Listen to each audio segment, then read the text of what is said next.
तो final accounts का हमारा 7th क्लास है, ठीक है। अभी तक हम लोग क्या सीखे? अभी तक हम लोग सीखे कॉन्सेप्ट वाइज चलते हैं। प्रोविजन एंड रिजर्व में डिफरेंस सीखे। प्रोविजन किसको कहते हैं, रिजर्व किसको कहते हैं। Reserve is a kind of liability, sorry provision is a kind of what, liability, और रिजर्व क्या किसका हिस्सा होता है, ओनर का हिस्सा होता है, ठीक है। It is just appropriation of profit.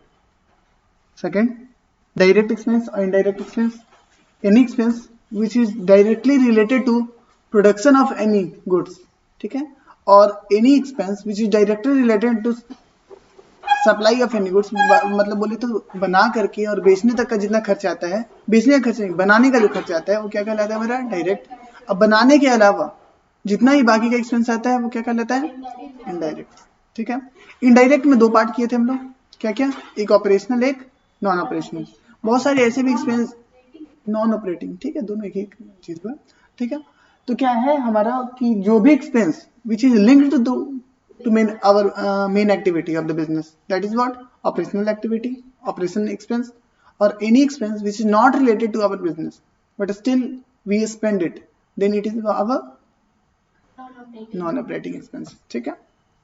उसके बाद कंसेप्ट 3 देखे थे, क्या था कंसेप्ट 3 में, कॉस्ट ऑफ गुड्स सोल्ड, ठीक है। गुड्स बनाने का कितना खर्च होता है उसको क्या बोलते हैं हम लोग, कॉस्ट ऑफ गुड्स सोल्ड। इसमें क्या क्या आता है, opening stock plus net purchases plus direct expenses minus closing stock, fine. उसके बाद हमने ग्रॉस प्रॉफिट ग्रॉस लॉस निकालना सीखा। अगर फिगर माइनस में आएगा तो इसको क्या बोलेंगे, ग्रॉस लॉस। अदरवाइज हम लोग आपको क्लास में बताए थे कि कैसे ग्रॉस लॉस का फॉर्मूला निकलेगा, माइनस लगा दो आगे से, सब कुछ सेम हो जाएगा। और क्या हमने पढ़ा था, ट्रेडिंग अकाउंट, ठीक है। उसके बाद हमने क्या करा था, ट्रेडिंग अकाउंट पढ़ा था, ग्रॉस प्रॉफिट निकालना सीखे थे, some percentage kind of stuff सीखे थे, एडजस्टेड परचेज देखा था हमने, और क्या था हमारे पास, और था हाँ परसेंटेज वाला सीखा था मैंने, हमने बहुत सारा क्वेश्चन किया था। फिर देखा कि it was easy, right, easy था ना, ठीक, अभी तो बोल रहे इजी। फिर हमने प्रॉफिट एंड लॉस सीखा 7th कंसेप्ट में। प्रॉफिट एंड लॉस अकाउंट में क्या क्या आता है, ग्रॉस प्रॉफिट या ग्रॉस लॉस से स्टार्ट होता है, हम लोग कहाँ तक पहुंचते हैं, नेट प्रॉफिट या नेट लॉस तक।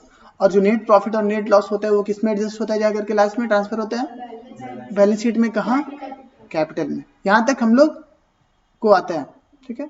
चैप्टर 1 भी हमने करा और देखा, आपने भी प्रैक्टिस करा होगा, कहीं पे भी ऐसा आपका नहीं हुआ कि बैलेंस शीट आपका मिसमैच हुआ, कहीं भी ऐसा हुआ।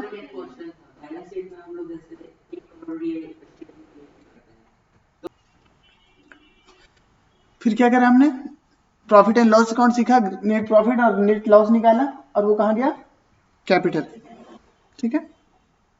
उसके बाद हमने क्वेश्चन करे प्रॉफिट एंड लॉस अकाउंट के, फिर बैलेंस शीट बनाया, एसेट साइड लायबिलिटी साइड,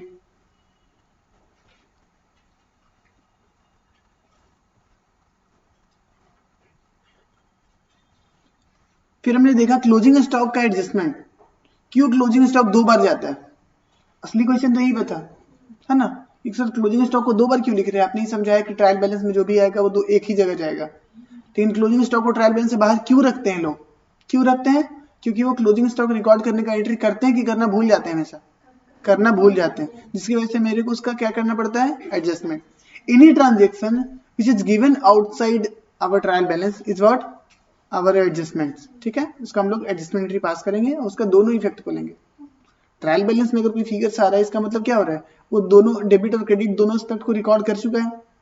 लेकिन कुछ any transaction which is given outside trial balance, तो क्या हम लोग उसको ट्रीट करेंगे कि इसका दोनों एडजस्टमेंट नहीं हुआ है, उसको जर्नल करेंगे, और जर्नल करने के बाद उसके दोनों इफेक्ट्स को क्या करेंगे हम लोग, रिकॉर्ड करेंगे, फाइन। और आगे चलते हैं, फिर तो हमने क्वेश्चन करे थे, आपको नोट भी लिखवाए थे, क्लोजिंग स्टॉक का क्या एंट्री होगा। अभी क्वेरी लेते हैं, इस स्टूडेंट का क्वेरी ये है कि सर हमने कुछ इन्वेस्टमेंट करा, ठीक है, हमने कुछ भी इन्वेस्टमेंट करा, तो investment account debit, investment account debit to bank, ठीक है, ये एंट्री होगा। और सेम टू सेम इन्वेस्टमेंट कहाँ जाएगा, ट्रायल बैलेंस में, घूमता फिरता कहीं ना कहीं कभी ना कभी तो आ ही जाएगा ट्रायल बैलेंस में, ठीक है। ट्रायल बैलेंस में डेबिट होगा और क्रेडिट होगा, तो इन्वेस्टमेंट कभी ना कभी ट्रायल बैलेंस से पहुंच ही जाएगा लेजर के थ्रू। सपोज 1 लाख का इन्वेस्टमेंट करा, तो बाकी सारी चीजें भी रहेगी। इन्वेस्टमेंट कितने की रहेगी? 1 लाख का। अच्छा क्वेश्चन ये है कि सर इन्वेस्टमेंट तो ट्रायल बैलेंस में 1 लाख का दिख रहा है, कोई दिक्कत नहीं है, लेकिन जब हम बैलेंस शीट बनाएंगे तो इन्वेस्टमेंट का ऐसा भी तो हो सकता है 1 लाख का इन्वेस्ट किए, वो उसका वैल्यू 1,20,000 हो गया हो।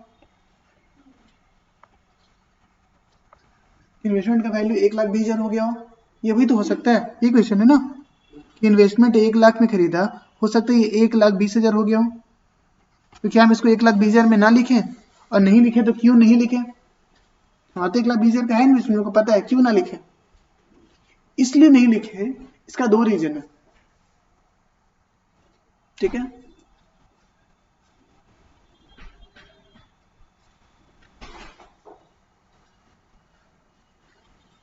हमारा कंसेप्ट क्या है? एक हमने कंसेप्ट पढ़ा था, आपने शायद क्लास नहीं करा हो इसका, लेकिन हमने अकाउंटिंग कन्वेंशन, अकाउंटिंग कंसेप्ट का एक चैप्टर पढ़ा था।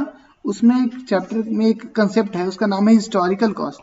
देखो जो लोग पढ़ा है वो लोग बोल रहे हैं हिस्टोरिकल कॉस्ट कंसेप्ट। ठीक है, हिस्टोरिकल कॉस्ट कंसेप्ट ये बोलता है कि कोई भी असेट्स आप लोग परचेज करते हो, any assets purchase, any asset purchased, ठीक है ना, इसको किस वैल्यू पे हम बैलेंस शीट में दिखाते हैं? एट कॉस्ट, एट कॉस्ट दिखाते हैं। कोई भी एसेट्स हम लोग परचेज करेंगे तो उसको किस पे दिखाएंगे हम लोग? कॉस्ट पे दिखाएंगे, ये नहीं कि मार्केट वैल्यू। अदरवाइज देखो बैलेंस शीट कितना कंफ्लिक्टेड रहता। सपोज हमने लैंड खरीदा, इस साल 10 लाख का लैंड खरीदा, अगले साल बैलेंस शीट में डाल दिया 20 लाख रुपए लैंड। पूछेगा कोई क्यों बैलेंस शीट में 20 लाख का दिखाया, 10 लाख का तो खरीदे थे, तो बोले कि तो लैंड का वैल्यू बढ़ गया 20 लाख हो गया, फिर अगले साल 30 लाख, फिर अगले साल 40 लाख, तो पता चला कि लैंड ही से बैलेंस शीट को भारी किए जा रहे हैं। और वैल्यूएशन कराना तो इजी स्टेप है ना, आप किसी से ही वैल्यूएशन करवा लेंगे। आपने खरीदा इन्वेस्टमेंट 1 लाख, आप बोल रहे हैं 1,20,000 वैल्यू हो गया, कि थर्ड पर्सन बोल रहा है कि हम तो इसको 1,50,000 में बेच सकते हैं, क्यों नहीं 1,50,000 दिखा? हो सकता है ना, आप जो बोल रहे हैं कि 1 लाख में बेचेंगे, वो सेकंड पर्सन बोल रहा है कि अरे 1,20,000 क्यों, हम तो चाहेंगे तो इसको 1,50,000 में बेचेंगे। हो सकता है ना, तो बैलेंस शीट को कंफ्लिक्ट ना करें और बैलेंस शीट को एक्चुअल फिगर पे दिखाए, इसलिए मैंने क्या कंसेप्ट एक पढ़ा? हिस्टोरिकल कॉस्ट कंसेप्ट पढ़ा, जिसमें बोलता है कि कोई भी एसेट्स आप परचेज करेंगे तो उसको किस वैल्यू पे आप दिखाएंगे? हिस्टोरिकल कॉस्ट पे। ठीक है, कंप्लीट। आगे चलते हैं, एक कंसेप्ट और हमारा था। अभी तक कितने कंसेप्ट करे थे हमने? 9 कंसेप्ट करे थे। कॉन्सेप्ट 10, ठीक है, कंसेप्ट 10 लिखो, ऑपरेटिंग प्रॉफिट।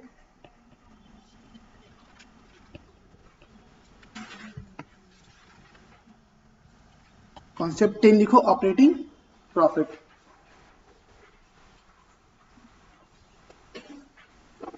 अब होता क्या था ना कि हम लोग ट्रेडिंग अकाउंट अलग बनाते हैं और प्रॉफिट एंड लॉस अकाउंट अलग बनाते हैं, बट थोड़ा आगे जाकर के आप लोग भी देखोगे ट्रेडिंग और प्रॉफिट एंड लॉस अकाउंट दोनों एक साथ लोग बनाना स्टार्ट कर देंगे। एक साथ कैसे बनाना स्टार्ट कर देंगे? कुछ इस तरीके से। सपोज ये क्या हो गया मेरा? ट्रेडिंग अकाउंट, ठीक है, ये हो गया मेरा ट्रेडिंग अकाउंट, ये हमारा ट्रेडिंग अकाउंट हो गया। यहाँ पे क्या क्या आता है? डायरेक्ट एक्सपेंसेस, डायरेक्ट इनकम, ठीक है, डायरेक्ट एक्सपेंसेस और डायरेक्ट इनकम, यही आते हैं यहाँ पे। जो डिफरेंस आएगा वो क्या कहलाता है? हमारा ग्रॉस प्रॉफिट और ग्रॉस लॉस। उसके बाद हम लोग बनाते हैं क्या? प्रॉफिट एंड लॉस अकाउंट बनाते हैं, ठीक है, उसके बाद प्रॉफिट एंड लॉस अकाउंट बनाते हैं, ठीक है। यहाँ पे क्या होता है? इनडायरेक्ट इनकम,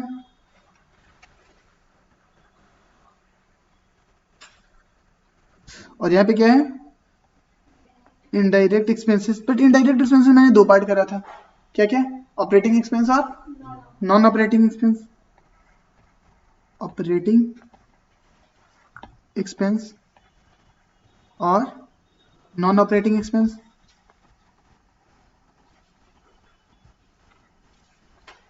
ठीक है, उसके बाद क्या है, उसके बाद निकल के आता था हमारा नेट प्रॉफिट।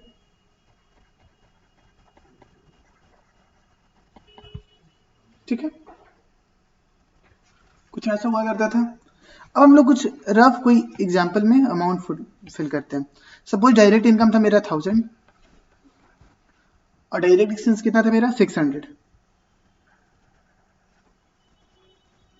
डायरेक्ट इनकम मेरा 1000, डायरेक्ट एक्सपेंस कितना है 600। उसके बाद ग्रॉस प्रॉफिट कितना है, ग्रॉस प्रॉफिट मेरा है 400। 400 कहाँ जाएगा, मेरा प्रॉफिट एंड लॉस अकाउंट में आ जाएगा। क्या बोल करके,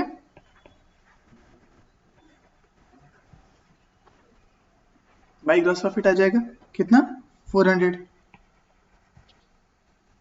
डायरेक्ट इनकम हुआ हमारा कितना 200। डायरेक्ट इनकम हो, सॉरी इनडायरेक्ट इनकम कितना हो गया हमारा 200।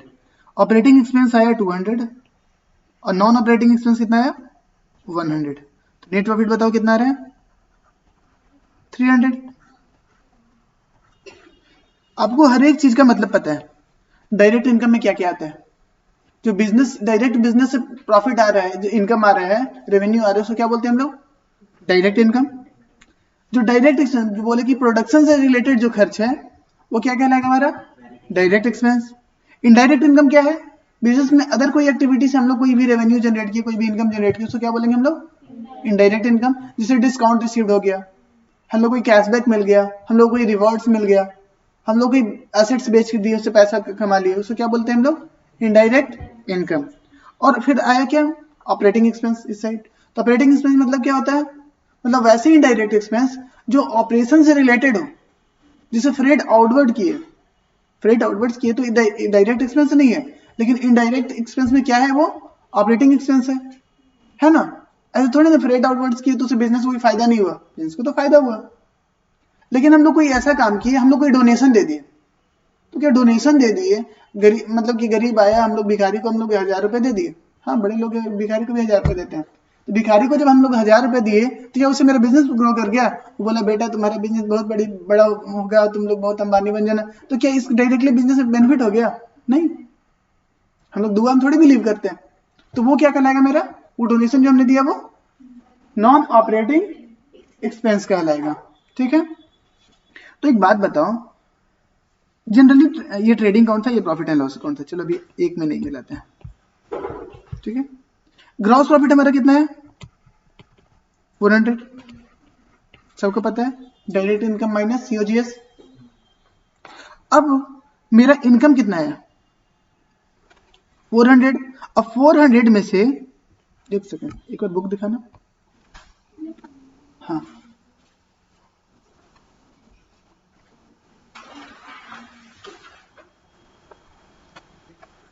तो हमने क्या देखा, हमने देखा डायरेक्ट इनकम कितना है 1000, डायरेक्ट एक्सपेंस कितना है 600।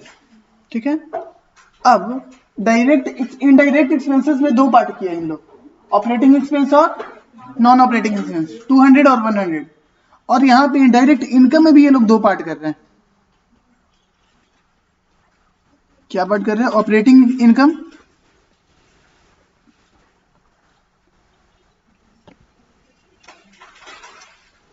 और नॉन ऑपरेटिंग इनकम। जैसे ही प्रॉफिट एंड लॉस अकाउंट में लिख रहे हैं ये तो क्लियर है कि ये क्या है इनडायरेक्ट इनकम या एक्सपेंस है। ठीक है, नॉन ऑपरेटिंग इनकम। ठीक है, यहाँ पे डाल दो 100 और 100।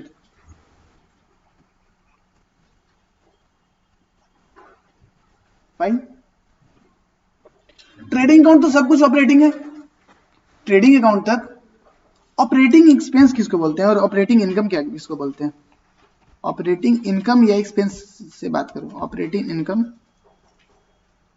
And operating expense.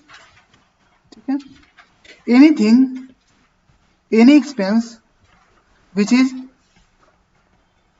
related to business in related to business operation।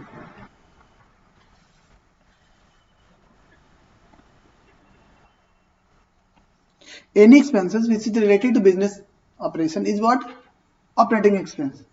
ठीक है, अब ऑपरेटिंग एक्सपेंस को भी बांट लो, direct operating, direct operating expense और इनडायरेक्ट ऑपरेटिंग एक्सपेंस, है ना। जैसे हमने परचेज करा तो परचेज भी तो ऑपरेटिंग एक्सपेंस है, लेकिन क्या है, डायरेक्ट है, इसलिए कहाँ आ रहा है, ट्रेडिंग अकाउंट में आ रहा है। ऐसे बांटो, ऑपरेटिंग एक्सपेंस, बुक में ज्यादा क्वेश्चन दिया नहीं है, ऑपरेटिंग एक्सपेंस दो पार्ट में बांटे। ऑपरेटिंग एक्सपेंस का मतलब क्या हुआ, which is related to business, ठीक है, एक्सपेंस विच इज रिलेटेड। अब ये दो तरीके का हो सकता है, डायरेक्टली रिलेटेड तो उसे क्या बोलेंगे, direct operating expense,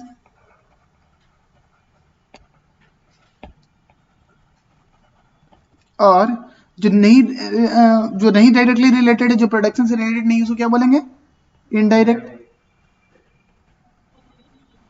operating expense,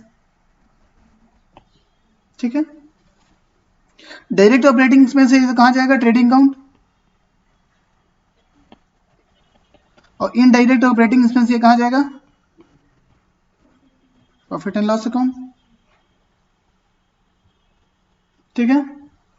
और दूसरा एक्सपेंस क्या हो सकता है हमारा, नॉन ऑपरेटिंग एक्सपेंस। एक्सपेंस तो दो टाइप का होगा ना, ऑपरेटिंग एक्सपेंस या नॉन ऑपरेटिंग एक्सपेंस।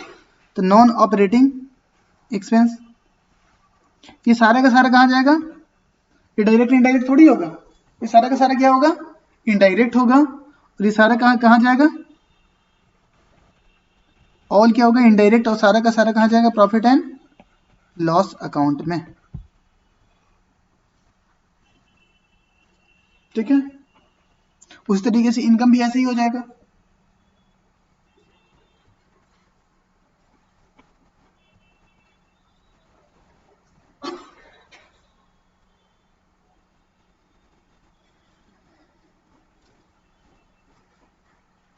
फाइन, थोड़ा सा पीछे आते हैं हम लोग, अपने एग्जाम्पल पे आते हैं।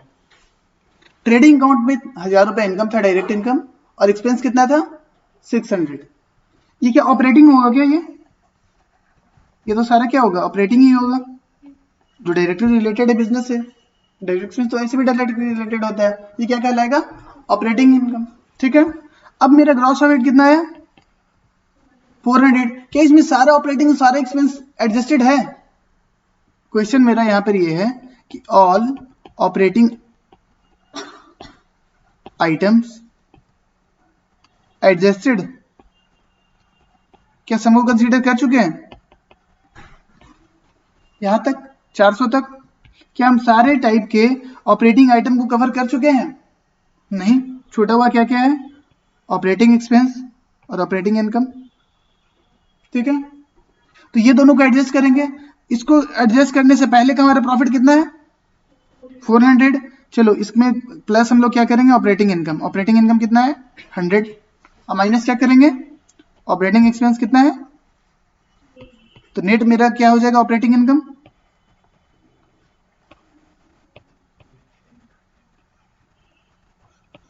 कितना आएगा, 300 मेरा क्या निकल के आया, ऑपरेटिंग इनकम। इसको दूसरे तरीके से अब हम लोग समझने की कोशिश करेंगे, क्वेश्चन को रीड करेंगे बढ़िया से। कितने फिगर्स हैं, ग्रॉस प्रॉफिट को छोड़ दें तो 1 2 3 और 1 2 3 6 फिगर्स है टोटल, ठीक है। हम लोग कंसीडर करते हैं, चेक करते हैं किसको क्या है। डायरेक्ट इनकम ऑपरेटिंग बिजनेस से रिलेटेड है, यस और नो, यस, तो इसको रहने देते हैं, ठीक है। डायरेक्ट एक्सपेंस बिजनेस से रिलेटेड है, यस और नो, बोले तो ऑपरेटिंग है, चलो इसको भी इग्नोर किए, सही चीज है। इसको ऑपरेटिंग इनकम ऑपरेशन से रिलेटेड है, यस। सर एग्जांपल इसका बताइए, डिस्काउंट रिसीव्ड ऑपरेशन से रिलेटेड है ना, डिस्काउंट रिसीव्ड, तो क्या सर ये भी ऑपरेटिंग इनकम है, हाँ ये भी ऑपरेटिंग इनकम है। वो अलग बात है कि इनडायरेक्ट इनकम है, तो ये भी मेरा सही चीज है। और उसके बाद क्या है, ऑपरेटिंग एक्सपेंस, क्या सर ये भी ऑपरेटिंग आइटम है, यस, ठीक है। तो बचा क्या, एक ये बचा नॉन ऑपरेटिंग, और ये बचा नॉन ऑपरेटिंग, है ना। तो हम अपने नेट प्रॉफिट में क्या क्या चीज गलत है, ये नहीं होना चाहिए था और ये नहीं होना चाहिए था, लकीली इसमें नेट प्रॉफिट के बराबर ही ऑपरेटिंग इनकम आ रहा है। तो हम क्या करेंगे, ऑपरेटिंग इनकम निकालेंगे। तो ऑपरेटिंग इनकम कैसे निकलेगा, net profit non operating expense की वजह से मेरा नेट प्रॉफिट घट गया है। ये नॉन ऑपरेटिंग एक्सपेंस की वजह से मेरा नेट प्रॉफिट घट गया है ना। अगर ये 100 रुपये नहीं होता तो नेट प्रॉफिट ज्यादा होता, कितना होता, 400 होता। तो नेट नॉन ऑपरेटिंग एक्सपेंस को हम लोग क्या करेंगे, ऐड कर देंगे।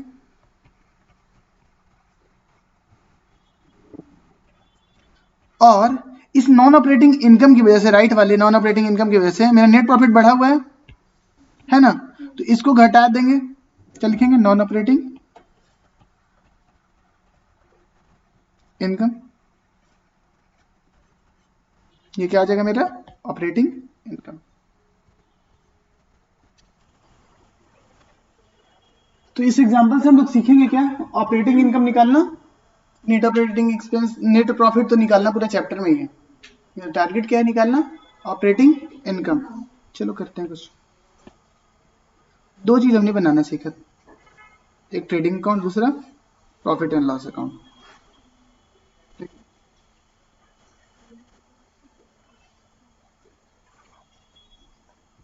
ये हो गया ट्रेडिंग अकाउंट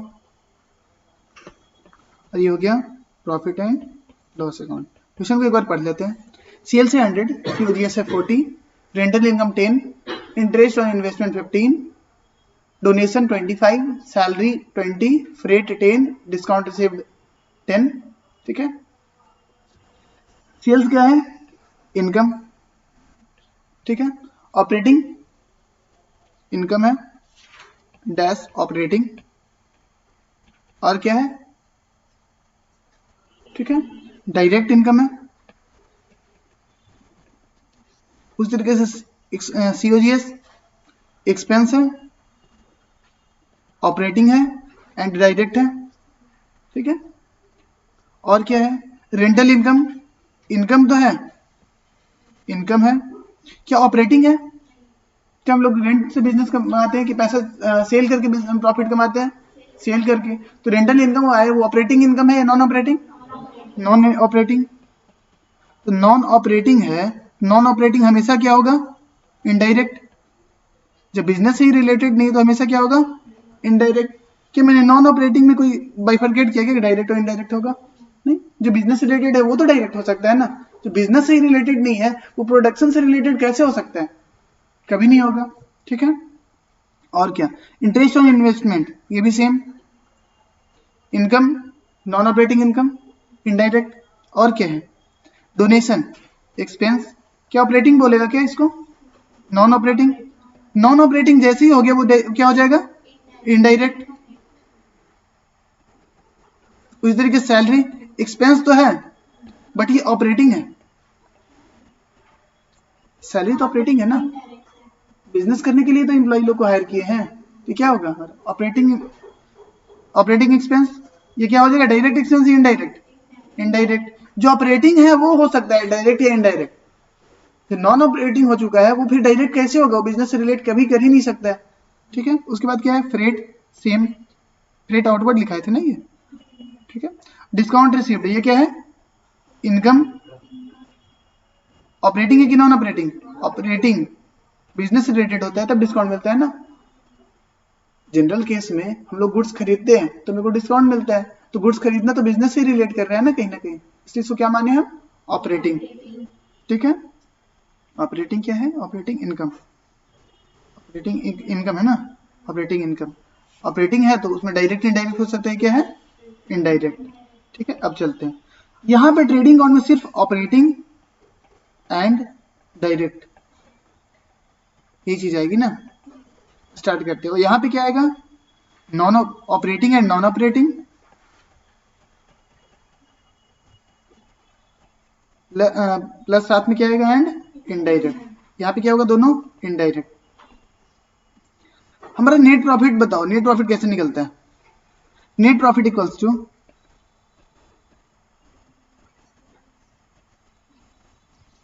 इसको नीचे लेके आते हैं, थोड़ा जगह देते हैं इसको समझने के लिए। Net profit equals to direct income, direct income छोड़ो, टोटल इनकम फॉर्मूला बना रहे हैं, total income minus total expense. कोई प्रॉब्लम? टोटल इनकम को बाइफरकेट करो, direct income plus indirect income,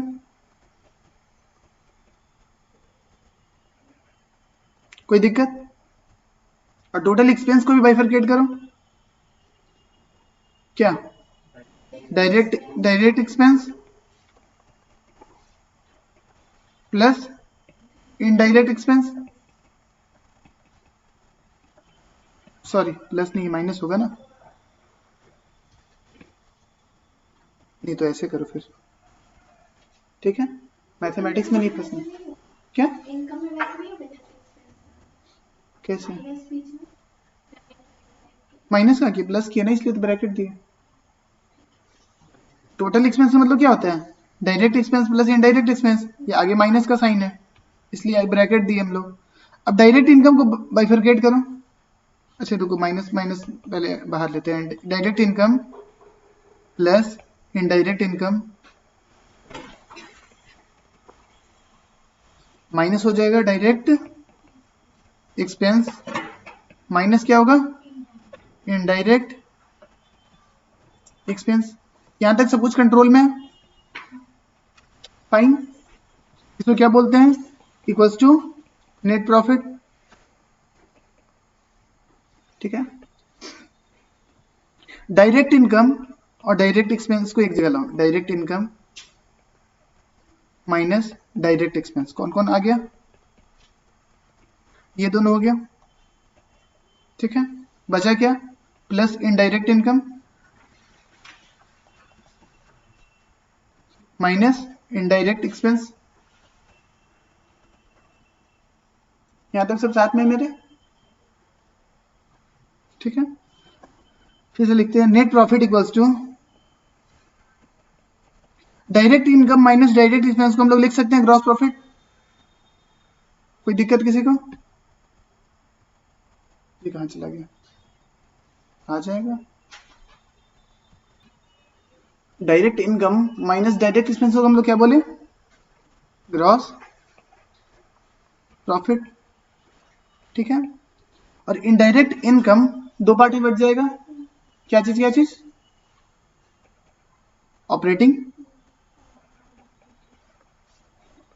operating indirect income plus non operating indirect income.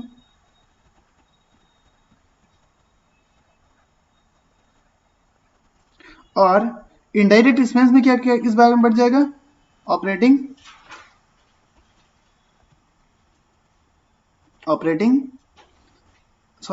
बोलते हैं, हाँ operating indirect expense minus plus non operating indirect expenses, ठीक है? और इसको ब्रेक करते हैं, net profit equals to gross profit plus operating indirect income minus क्या? ऑपरेटिंग इनडायरेक्ट एक्सपेंसेस,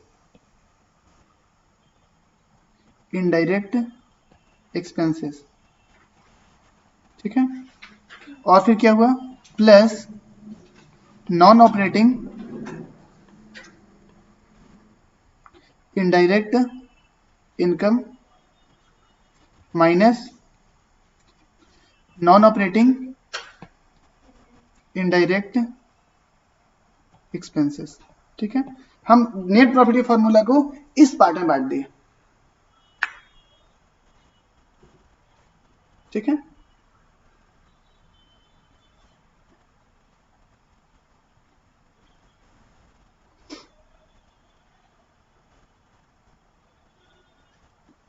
ऑपरेटिंग एक जगह कर दिए और नॉन ऑपरेटिंग में क्या कर दिए?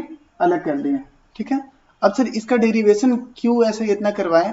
इसका डेरिवेशन दिखाएंगे बाद में, अब क्वेश्चन सॉल्व करेंगे, फिर देखेंगे कि इसका क्या मतलब हुआ। चलो आ जाओ ऊपर आते हैं। सेल्स मेरा क्या था, इनकम था, ऑपरेटिंग था, तो कहाँ जाएगा हमारा ट्रेडिंग अकाउंट में। सेल्स कितना 100, सीओजीएस कितना है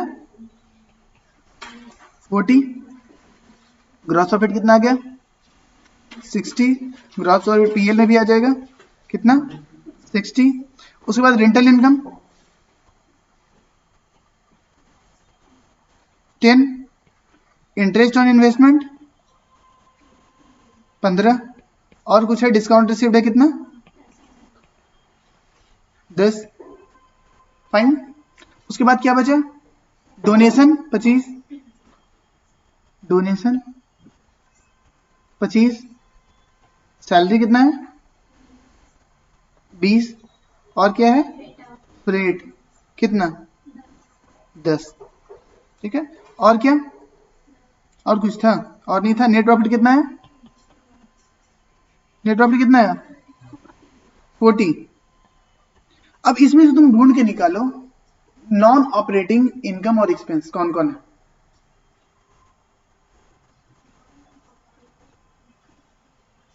कौन कौन है, एक बार सर्कल करते हैं उसको। मेरे को लग रहा है रेंटल इनकम नॉन ऑपरेटिंग है, क्यों, क्योंकि मेरे बिजनेस से नहीं आया है। इधर सेल ऑफ सीओजीएस तो बिजनेस का ही है, और इंटरेस्ट इनकम मेरा लगता है नॉन ऑपरेटिंग है, बिजनेस से रिलेट नहीं करता है। और क्या है, डोनेशन मेरे को लगता है क्या कि मेरा क्या है नॉन ऑपरेटिंग है। और क्या है, और तो बाकी सब सही है, ये तीन चीज को हटाना है। नेट प्रॉफिट कितना है 40, चलो देखते हैं इस फॉर्मूला से भी नेट प्रॉफिट 40 आ रहा था, देखते हैं। ग्रॉस प्रॉफिट कितना था 40, 60 था, ग्रॉस प्रॉफिट 60 था। ऑपरेटिंग इनडायरेक्ट इनकम कौन कौन था, ऑपरेटिंग इनडायरेक्ट इनकम मात्र डिस्काउंट 10, उसको बोल देते हैं डिस्काउंट 10। ऑपरेटिंग इनडायरेक्ट एक्सपेंस कौन कौन था 20 और 10, सैलरी और ये कितना हो गया 30, लेस 30, प्लस नॉन ऑपरेटिंग कितना था इनडायरेक्ट इनकम दोनों 10 और 15 कितना 25, और minus non operating indirect expense कितना था, नॉन ऑपरेटिंग जो था डोनेशन कितना 25। देखो 40 आ रहा है क्या, 40 आ रहा है, 40 आ रहा है। मतलब हम लोग जो फॉर्मूला ये बनाए हैं इतना सारा फॉर्मूला तो सही है। अब एक बात बताओ कि इसमें से कौन सा पार्ट क्या है हमारा, कौन सा पार्ट हमारा ऑपरेटिंग नहीं है। ये वाला पार्ट ऑपरेटिंग नहीं है, ये वाला पार्ट क्या है ऑपरेटिंग नहीं है। तो अगर इसको हटा दें तो बचा हुआ प्रॉफिट क्या कहलाएगा हमारा ऑपरेटिंग प्रॉफिट। होता है ऐसे फॉर्मूला कुछ इस तरीके से, जीपी माइनस ऑपरेटिंग एक्सपेंस, ठीक है, ये इनडायरेक्ट आएगा, प्लस ऑपरेटिंग इनकम इनडायरेक्ट, ये आता है हमारा क्या ऑपरेटिंग प्रॉफिट, ठीक है।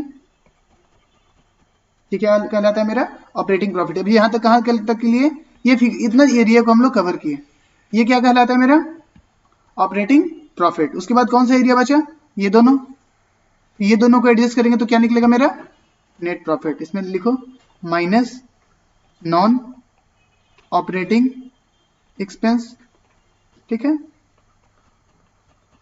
Plus non operating income. अगर ये भी जोड़ देंगे तो हमारा क्या निकल के आ जाएगा नेट प्रॉफिट, नेट प्रॉफिट, ठीक है। ये है हमारा chart, final chart. GP minus operating expense indirect plus operating income indirect, ये दोनों का एडजस्टमेंट करने के बाद क्या निकलता है हमारा ऑपरेटिंग प्रॉफिट। और ऑपरेटिंग प्रॉफिट में से नॉन ऑपरेटिंग एक्सपेंस को हम लोग माइनस करते हैं, और नॉन ऑपरेटिंग इनकम को प्लस करते हैं तो क्या निकल के आता है, नेट प्रॉफिट। तो ऑपरेटिंग प्रॉफिट का फॉर्मूला क्या हो गया, अगर नीचे से चले तो ऑपरेटिंग प्रॉफिट का 2 फॉर्मूला हो गया, ऊपर से चलेंगे तो यहां से यहां तक, और नीचे से चलेंगे तो बैक कैलकुलेट करना पड़ेगा ऑपरेटिंग प्रॉफिट। 2 फॉर्मूला बना। चलो देखते हैं 2 फॉर्मूला क्या हुआ। पहला तो तुम लोग खुद बता रहे हैं sir, GP minus operating expense plus operating income. ये सारा फॉर्मूला तुमको समझने का है, तुम खुद बना देंगे ये फॉर्मूला, हमको याद थोड़ी है, मेरे को भी नहीं याद है फॉर्मूला। तुम देखिए कि चीजों को रिकैलकुलेट करेगी ना, तुम खुद ही बना देंगे। देखना कि नेट प्रॉफिट को कौन इफेक्ट कर रहा है, क्या वो नॉन ऑपरेटिंग एक्टिविटी है तो उसका इफेक्ट हटाना पड़ेगा, अगर वो एक्सपेंस है तो ऐड करना पड़ेगा, इनकम है तो लेस करना पड़ेगा।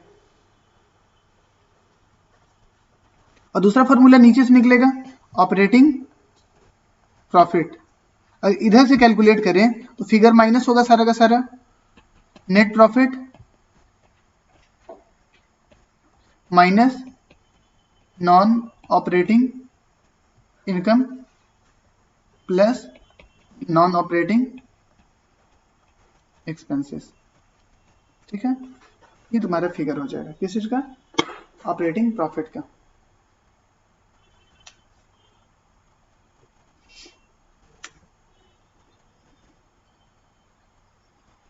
तो इसका क्वेश्चन है, करके देखना, बन जाएगा, बहुत ईजी है।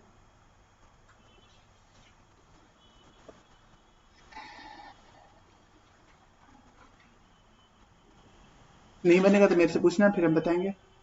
नेक्स्ट क्लास में फिर इस चीज को डिस्कस करेंगे। तब तक आगे का एक कंसेप्ट आज और कर लेते हैं, छोटा सा है, फास्ट करने की कोशिश करेंगे और लिंक्ड है पीछे वाले क्लास से, प्रोविजन से रिलेटेड है। देखो कंटिंजेंट कंसेप्ट कितना तक हो गया, 10, कंसेप्ट 11।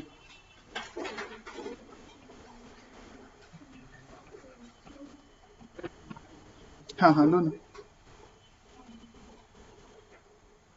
देखो बाकी लोग कंटिंजेंट असेट्स और कंटिंजेंट और नहीं एंड लिख दो, एंड कंटिंजेंट लायबिलिटी।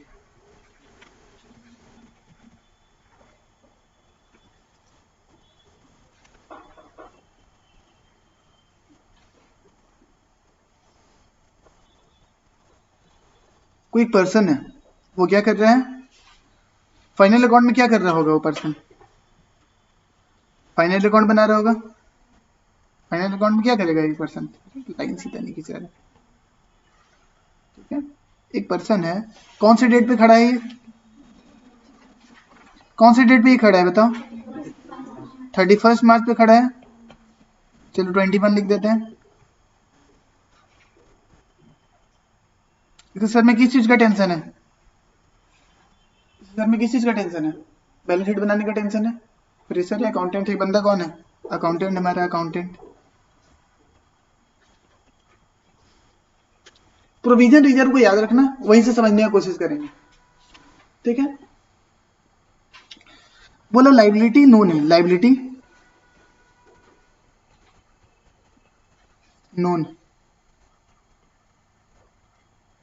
ठीक है, अमाउंट अननोन है, सॉरी अमाउंट भी नोन है। फर्स्ट केस में लाइबिलिटी नोन है, अमाउंट भी नोन है, तो क्या बोलते थे, रिकॉर्ड लाइबिलिटी। इसमें क्या बोलते थे, रिकॉर्ड करो क्या, लाइबिलिटी।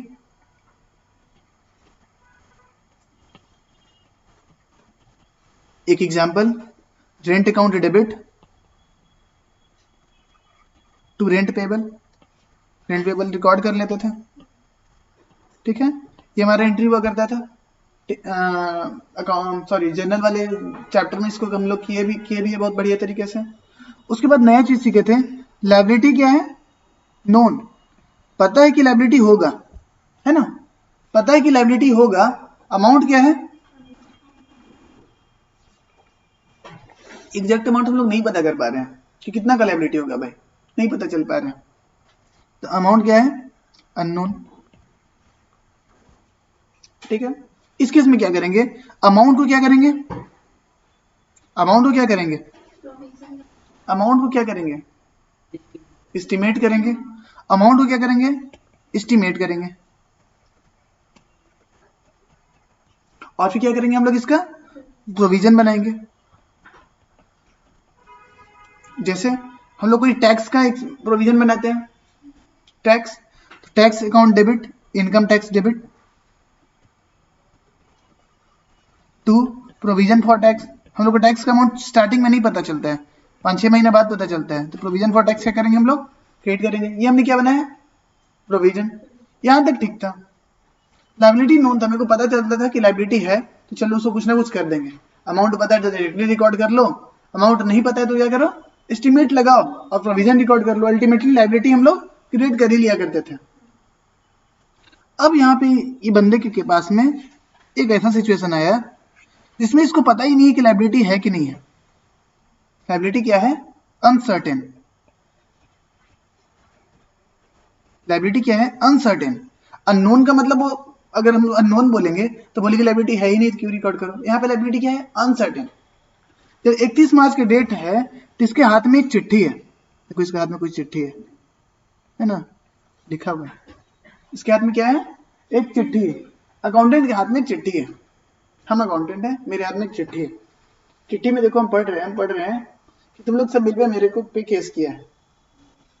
केस किस चीज का किया है, कि हम लोग तुम लोग को ज्यादा होमवर्क देते हैं। केस किया और कोर्ट में डाल दिया। ठीक है, अब मेरे को डर लग रहा है, मेरे को डर क्या लग रहा है कि कहीं उस केस में लिखा हुआ है कि अगर आप केस हारते हैं तो आपको जुर्माने के तौर पे 1 लाख रुपए देना पड़ेगा। तुम लोग मिलकर मेरे पे केस कर दिया, मेरे हाथ में चिट्ठी है, तो क्या मेरे को पता है कि मेरे को देना पड़ेगा पैसा कि नहीं? कब पता चलेगा? 3 महीने बाद कोर्ट में हियरिंग है, उस दिन ही हिसाब होगा कि पैसा देना है कि नहीं देना चाहिए। बहुत तरह की चीजों पे डिपेंड करता है। क्या सच में ऐसा होता था कि तुम लोग को हम ओवरबर्डन कर दिया करते थे कि तुम लोग का पर्सनल लाइफ ही खत्म हो गया था? अगर ऐसा होगा तो हो सकता है हम लोग को देना पड़े, और अगर ऐसा प्रूफ नहीं हुआ तब तो मेरे को नहीं देना है ना? तो क्या 31 मार्च के डेट पे जो हम यहाँ पे खड़े हैं, डेट कौन सा है, 31 मार्च 21, मेरे हाथ में चिट्ठी है, मतलब तुम लोग केस कर दिया है। क्या is this amount certain that I will pay? Certain तो नहीं है। क्या सर्टेन हो चुका है कि पैसा देना ही है? ठीक है, ये तो क्लास का एग्जांपल था। हो सकता है कोई मेरा फैक्ट्री होता है और तुम लोग मेरा मजदूर होता है ना, तो तुम लोग मिलकर केस कर देता कि सर बहुत ज्यादा काम करवाते हैं हम लोग से, 8 घंटे का जॉब रहता है, 12-12 घंटा काम करवाते हैं, और उस तरह का मेरे पास चिट्ठी रहता है, और रहता है अमाउंट 1 करोड़ रुपया आप लोग को पे करना है। फिर टेंशन रहता है कि इसको मैनेजमेंट को क्या अमाउंट पेमेंट करना पड़ेगा। अगर पेमेंट करना पड़ा तो लायबिलिटी मेरे को रिकॉर्ड करना चाहिए, फिर पेमेंट नहीं करना पड़ा तो लायबिलिटी रिकॉर्ड नहीं करना चाहिए। लेकिन मेरे को यही तो नहीं पता है कि पेमेंट करना है कि नहीं करना है। अभी हम लोग बैलेंस शीट का बनाएंगे 31 मार्च 21 के डेट पे। As in that date do we know that I will have to pay और नॉट? We are not knowing anything. Okay, liability मेरे को पता है, yes liability known, well known, yes liability तो हम चमका के दिखाया गया है, लायबिलिटी इज नोन। लेकिन पेमेंट करना है कि नहीं करना यही अननोन है। जैसे ही बोलता था कि लायबिलिटी नोन है, पेमेंट करना है, हम लोग कुछ ना कुछ करके उसको बुक्स में दिखा देते थे।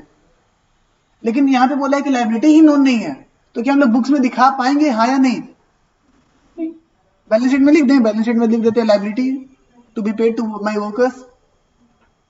तो इस टाइप की जो लायबिलिटीज होती है, जो अभी तो अनसर्टेन होती है, बट इसका लायबिलिटी मेरे को पेमेंट करना पड़ेगा हाँ या ना, it is depending on any event, it depends. ये चिट्ठी है, ये क्या ये लायबिलिटी है? Is it liability? ये चिट्ठी मेरे लिए लायबिलिटी है हाँ या ना? डिपेंड्स। लायबिलिटी हो भी सकता है, लायबिलिटी डिपेंड हो भी नहीं सकता है। किस पे डिपेंड करता है? Future event, depend on future event. Suppose यहां पे लायबिलिटी होगा 30 सितंबर को, इसका डेट पड़ा है, ठीक है, वकील लोग मेरा केस लड़ रहे हैं और 30 सितंबर को मेरा डेट पड़ा है। तो 30 सितंबर को पता चलेगा, बैलेंस शीट हम क्या बोलेंगे कि इस बार का बैलेंस शीट हम लोग नहा धो के मस्त 30 सितंबर को बनाएंगे, ऐसे बोल सकते हैं क्या? ऐसे तो नहीं बोल सकते कि हम लोग 30 सितंबर को बैलेंस शीट बनाएंगे। अभी लायबिलिटी में कोई नोन नहीं है तो हम लोग लिख सकते हैं हाँ या ना? नहीं लिख सकते हैं। इस टाइप की लायबिलिटी को हम लोग क्या बोलते हैं? Contingent liability. Any liability which is uncertain and depends on any future event, that is what our contingent liability. Sorry asset में वो कर दिया ना, कंटीजेंट लायबिलिटी। ठीक है, क्या do we have to record? Do we have to record?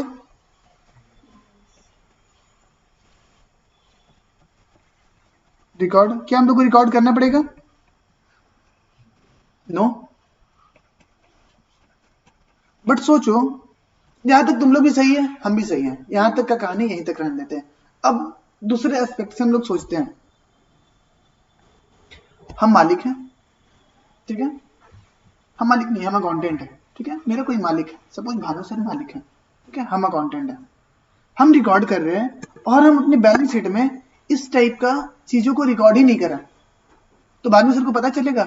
Bhanu sir के पास time नहीं है, वो बहुत बिजी इंसान है, उनके पास टाइम नहीं है कि डेली डेली बिजनेस में आके पूछते जाए कि क्या चल रहा है क्या नहीं चल रहा है। वो साल के एक बार अंत में हमसे मांगते हैं कि मेरा अकाउंटेंट लाओ, मेरा बैलेंस शीट लाओ, देखते हैं हमने कितना कमाया कितना कमाया। तो साल खत्म हुआ 31 मार्च, अब भानु सर के टेबल पे मैंने अपना balance sheet, profit and loss account सब बना करके बढ़िया से लाइन वाइन खींच करके, स्केल से लंबा लंबा सीधा सीधा लाइन खींच करके मैंने बना के दिया। भानु सर देखे क्या प्रॉफिट है क्या लॉस है, लाइबिलिटी एसेट सब देखे, भानु सर खुश हुए। 3 महीने बाद कोर्ट का जजमेंट आया कि मेरे को 1 लाख रुपए पेमेंट करना पड़ेगा। भानु सर को ये बात पता चला, मेरे को बुलाया, मेरे से पूछे कि क्या तेरे को ये बात पता था कि हम लोग पे केस होके रखा हुआ था? बोले हाँ पता था। पूछे तो मेरे को बताया क्यों नहीं लिखा बैलेंस शीट में? हम बोले सर कि liability is uncertain, amount is just known, liability is uncertain and is depending on future event, how can we record sir? मैंने बोला इंग्लिश में with Tamilian accent, how can we record sir? ठीक है ना? तो भानु सर बोले देख, हर चीज अकाउंट्स का नहीं होता है, कभी ना कभी हम लोग बिजनेस माइंड वाला बुद्धि लगाओ, माने इसको रिकॉर्ड नहीं कर सकता है लेकिन तुम मेरे को बता तो सकता था भाई, रिकॉर्ड नहीं कर सकता है दैट इज ओके, कि हम लोग इसको जर्नल कैसे रिकॉर्ड करें? सर लायबिलिटी बना ही नहीं है, जर्नल नहीं रिकॉर्ड करेंगे, बट तुम मेरे को बता तो सकता था कान में कि सर एक केस होकर रखा हुआ है, बता सकते थे ना? तो बोलता है कि सर लायबिलिटी, कंटीजेंट लायबिलिटी को दिखाने की जरूरत नहीं है बैलेंस शीट में, लेकिन मेरे को बता तो सकता था। बताएंगे कैसे? फुटनोट में बताएंगे। कहा? Footnote, footnote to be disclose in footnotes, ऐसे लिख दो, to be disclose in, but to be disclosed in footnote. Sir क्या होता है फुटनोट्स? मेरे को नहीं समझ में आया कि फुटनोट्स क्या होता है। क्लास 2 से 3 मिनट का बच्चा है, उससे ज्यादा नहीं। फुटनोट्स क्या होता है ये तो समझ गए कि दिखाना नहीं था, दिखाए भी नहीं, जो कि कोई गलती हमने नहीं करा, लेकिन बोल रहे हैं भानु सर क्या कि मेरे को कान में बता देता, तो कान में बता देने का मतलब हमने क्या रेफरेंस लिया कि फुटनोट में दिखा दो, बैलेंस शीट में मत दिखाओ, फुटनोट्स में दिखा दो। हम लोग कोई क्वेश्चन सॉल्व करते हैं और नीचे स्टार मार के कुछ लिख देते हैं ना कि ये चीज का रेफरेंस ये है, तो इस तरीके से बैलेंस शीट तो बनाओ प्रॉपर। ये बनाया मैंने trading account, trading account direct balance sheet बना रहे हैं, समय नहीं बचा ट्रेडिंग अकाउंट बनाने का। ये मैंने बैलेंस शीट बनाया, इधर लायबिलिटी लिखा है, इधर एसेट लिखा है और लायबिलिटी मैच कर रहा है। उसके बाद बोल रहे हैं कि सर यहाँ पे एक लिख दो फुटनोट।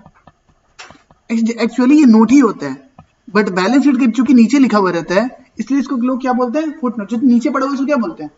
फुट, पैरों पे गिरा हुआ है, तो ये नोट कहाँ पे किसके पैरों पे गिरा हुआ है? बैलेंस शीट के, तो बैलेंस शीट का फुटनोट। ठीक है, तो बैलेंस यहाँ पे लिख लिए we have a pending litigation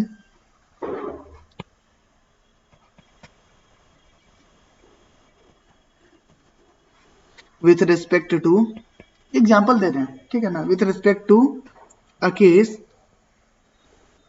filed by our employees, ठीक है, and claim amount is ₹1,00,000।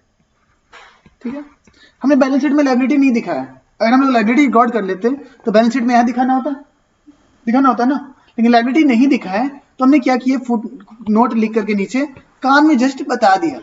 Sir record वगैरह तो नहीं कर रहे हैं, लेकिन हाँ आपके लिए इंपॉर्टेंट इंफॉर्मेशन है, इसलिए हमने क्या करा, रिकॉर्ड कर रहे हैं। ठीक है, उसी तरीके से कंटीजेंट एसेट भी हो सकता था।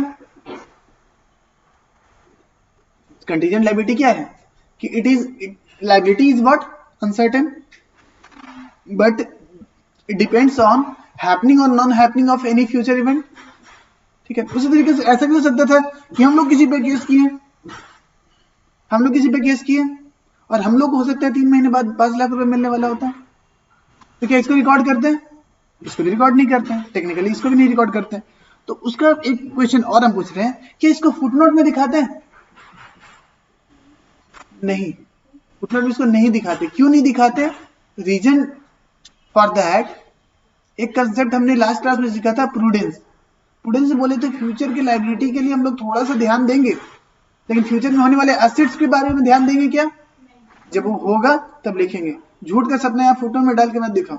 अब आदमी सर को बोलने के कान में बोले कि सर 5 लाख रुपए इनकम भी हो सकता है, बोले भाई निकल, जब होगा तब बताइयो, है ना। इनकम के केस में जब होगा तब बताना, बट लायबिलिटी केस में क्या हम लोग क्या आते हैं, थोड़ा सतर्क रहने का कोशिश करते हैं। तो वही फुटनोट में दिखा करके हम लोग क्या थोड़ा सा सतर्क रहने का कोशिश किया। ठीक है, आज के लिए इतना ही। समझ में आया कंटीजेंट एसेट और लायबिलिटी? बुक्स में देखना कि बुक्स में कहाँ पे ये बताया गया है, और नहीं भी समझ में आया तो गूगल देखना, समझने की कोशिश करना। ऐसे तो मैंने आपको कंप्लीट समझा दिया, थ्योरी वगैरह लिखने के लिए, डिफिनीशन लिखने के लिए आप बुक को रेफर कर सकते हैं। हाँ, पीडीएफ भेज देंगे। मोस्ट प्रोबेबली ये कंसेप्ट आपको मिलेगा बेसिक वाले क्लास में, चैप्टर में। कंटीजेंट लायबिलिटी कहीं ना कहीं तो होगा ही, ढूंढ लेना।